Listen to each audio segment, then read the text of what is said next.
Hello there, this is Sheila from Mam's Kitchen. I've finally eaten supper, and I've got my puppy fed and my husband fed, and I've had 2 or 3 already ask me for the recipe for the homemade Salisbury steaks. I want to go ahead and try to find that in my recipe book and give that to you. So get you a piece of paper and a pencil ready, and I'm going to tell you how you do that.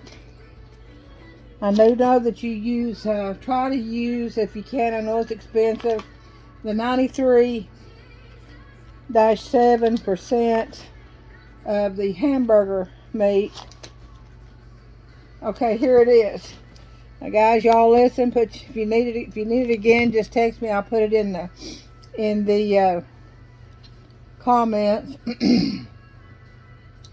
And I want to say that we used 4 pounds of fresh, let me get you fixed here, of fresh ground beef, 93%, 93.7%.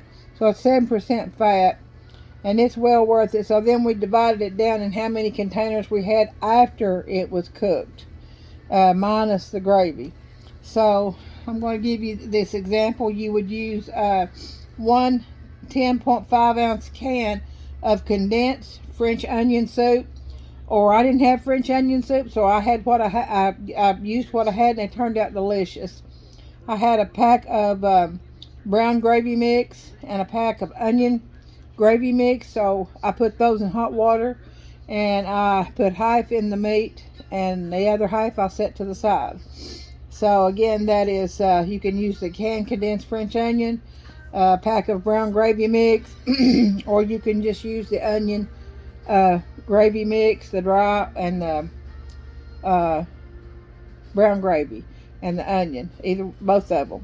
So anyway, a half a cup, and that's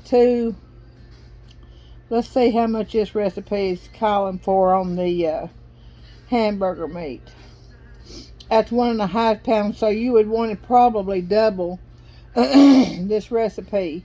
So you're going to use about a cup of breadcrumbs or a panko.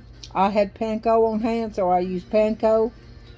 1 egg, so you'll double that to 2 eggs, or egg beaters. I used egg beaters. 1/4 of a teaspoon of salt, so you're going to go about a half a teaspoon of salt to 3/4 of a teaspoon of salt, 3/4, about a half a teaspoon of black pepper, and I use the rough ground pepper. It's more of a bigger pepper, and I like it, but if you can't use it or can't find it, just use regular black pepper. It says 1/8 of a teaspoon. You might want to go maybe a half a teaspoon on that, depending on how much ground beef. Of course, this recipe is calling for 1.5. We used 4 pounds, so we tripled and doubled that. So 1 tablespoon of flour, self-rising white lily flour. That goes in a little bit in your meat. It sort of holds it together. And then when you begin to make the gravy after the meat's done, I'll tell you what you do with another tablespoon of that. So 1/4 cup of water, 1 tablespoon of Worcestershire. Again, I said the more meat you have, if you have 3 pounds, this is for a 1.5 pound recipe. So that's what I'm going to give you. I'm going to give you this, and then if you double it to 3 to 4 pounds, then you double or triple your recipe. 1 can of condensed French onion, or 1 pack of onion soup, and 1 pack of brown gravy soup, dry. 1.5 pounds of ground beef, and that's a 93.7. A half a cup of dried breadcrumbs or panko. 1 egg. 1/4 teaspoon salt. 1/8 teaspoon of black pepper. 1 tablespoon of flour. 1/4 cup of ketchup. 1/4 cup of water. 1 tablespoon of Worcestershire sauce. A half a teaspoon of mustard, and that's just regular mustard that you squirt on like a hot dog. So what you do is you mix your half of your soup with your ground beef, your breadcrumbs, your egg, your salt and pepper, and then that's just half of your brown gravy and your half of your onion soup mix, and leave the other half in a cup of warm water sitting there. I did not tell you that when you do the soup, if you don't have the can, you put it in a cup of hot water, stir it and let it sit there. 1 cup of hot water, and in your mixture you would use half of that, leave the other half to make your gravy. So you mix your soup, ground beef, breadcrumbs or panko eggs, salt, a pepper, a little bit of flour, your tablespoon of flour, shape into oval patties. You have to have a large skillet or 2 skillets, brown both sides, and remove the excess grease as much as you possibly can. You want to start cooking that on a high, turn it down a few minutes to a medium. Let it sit there and fry, making sure I wouldn't mash a whole lot on these steak patties.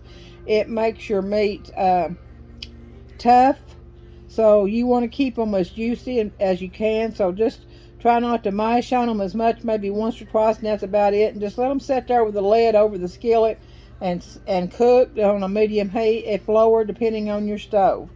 So once you get those fried good, and it takes a while, and you can cut one of them in half just to make sure they're good and done and no pink or anything on the inside. In a small bowl, you mix together another tablespoon of flour, your remaining soup, another 1/4 of a cup of ketchup, and a little bit of water until smooth. Add some more Worcestershire, about a tablespoon, and then your mustard. Mix all that together. Pour over the meat in the skillet.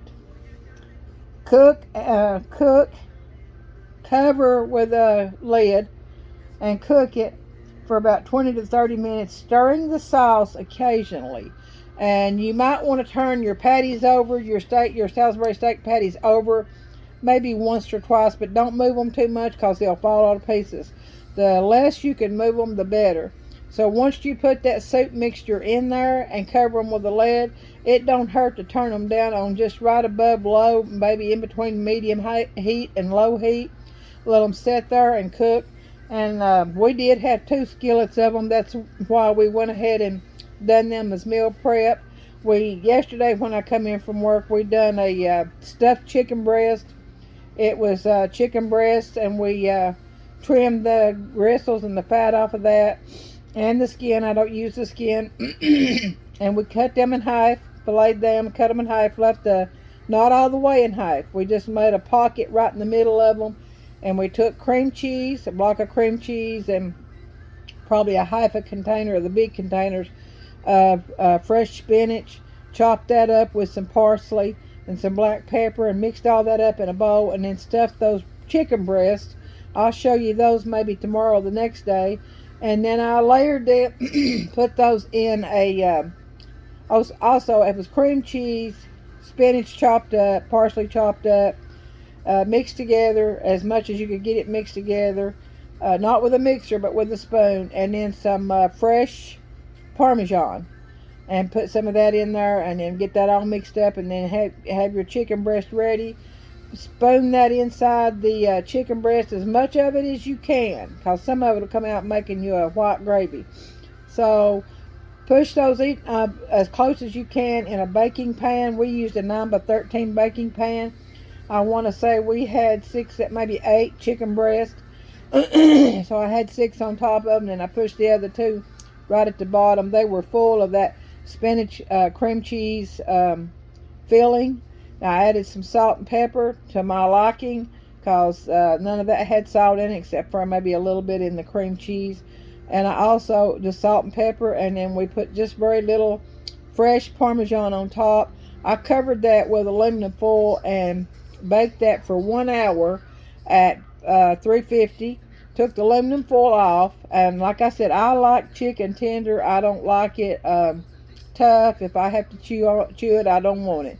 So anyway, I took the aluminum foil off. And I took some of the sauce that was in the bottom from the cream cheese. It melts out of it a little bit, and poured over top of that. And I left the aluminum foil off. Put it back in the oven. Lowered the heat to 250. Baked that for another hour, and the chicken breasts were good and tender, a little bit brown on top with your Parmesan cheese. And so then we let that set aside and let that cool. We only tried to bite them, and they were delicious, you all. And so we set that aside and put those in freezer containers. Telling what it was probably 8 ounce. It was good sized chicken breast, 8 ounce chicken breast with the cream cheese, adding all that up, the cream cheese and your spinach, and when you do that, when you do meal prep and you want to count your calories, you take the time to sit down with those chicken breasts and divide the protein and the calories. And also with the spinach, which wasn't much, we took the whole container and chopped it, and then you divide that in how many, like eight divided it by 8 because it was 8 chicken breasts. We used 1 block of Philadelphia cream cheese and just a sprinkle of parsley, and then we just sprinkle some, I want to say maybe 1/4 of a cup of fresh Parmesan, and you can find that in the refrigeration aisle at your local grocery store, or if you can't find that, then just find that in the jar. There's not the real dry kind, but there's some, it says fresh Parmesan, and you can see it, and it's great big pieces of it, which is really great. So that's another one, and it's another very low calorie, delicious meal. We can add, I don't know, I think we'll probably have, since that's got spinach and cream cheese, and I may have those Yukon boiled potatoes. You can have 5 of those for 110 calories, and we just sort of use that 35 calorie butter, or even spray butter. You can find the spray butter now.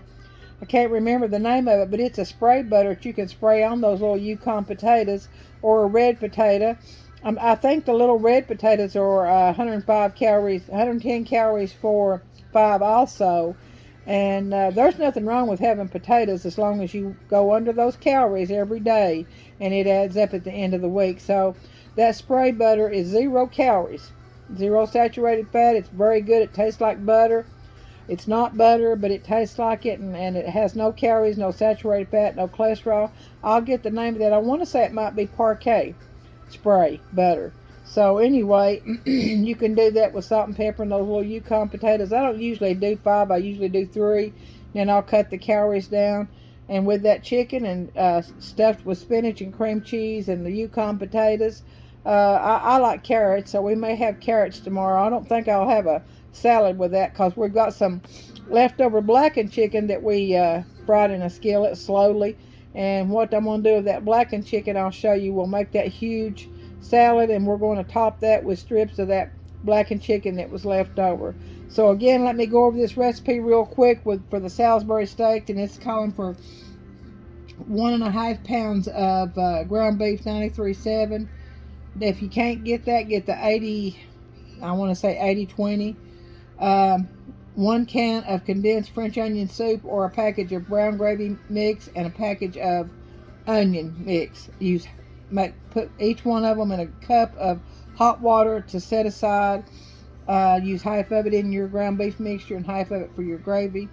1/2 cup of dry breadcrumbs or panko, 1 egg, 1/4 teaspoon of salt, 1/8 teaspoon of pepper. You can use more black pepper if you'd like, more salt if you'd like, only to your taste. A tablespoon of flour in that ground beef mix. That's self-rising white lily flour. 1/4 cup of water, a tablespoon of Worcestershire, 1 teaspoon of, half a teaspoon, of mustard. So you mix your soup, your ground beef, your breadcrumbs, your egg, salt and pepper, half of your gravy mix, which will be in a liquid form. Then you mix all that up with your hands. You have to get your hands in there, make sure you're good and clean, and then you just mix it all up like you would a meatloaf. And then you take that portion of that and you shape it into ovals, and then you put that in a skillet and fry them really good on both sides on a medium-low heat, making sure that they're not fried fast because they'll be tough. They won't be any good.